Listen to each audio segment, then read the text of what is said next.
I don't know about you, but I really enjoy looking at old paintings and old stained glass. I think of stained glass as being transparencies of the past. They're not 35mm, but they're transparencies of the past in my eye. There are some of these in the Burrell Gallery in Pollok Park in Glasgow, and I've taken one or two and I've explained them in more detail. So this is the first one of them. So I hope you enjoy it.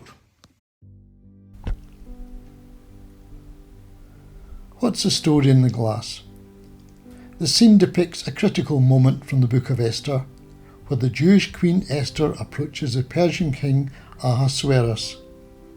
The central figure is King Ahasuerus, identifiable by his crown, ermine-lined robes and long sceptre. In the story, anyone approaching the king without being summoned could be put to death unless he extended his golden sceptre to them. In the far background on the right, you can see a tiny figure hanging from a gallows. This is Haman, the king's high-ranking official who had plotted to exterminate the Jews.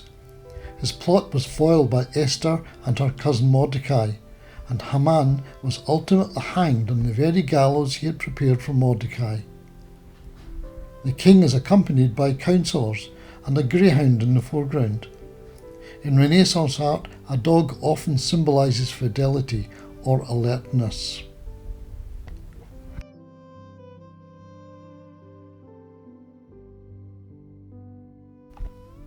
Philip Gall's The Story of Esther was one of the most popular print series of the 1560s. Because glass painters often worked from pattern books of famous engravings, this specific composition appeared in windows, tapestries and even needlework across Europe for decades, based on a design by Martin van Heemskerk. This piece of stained glass is part of a collection held in the Burrell, an art gallery and museum in Pollok Park, Glasgow, Scotland.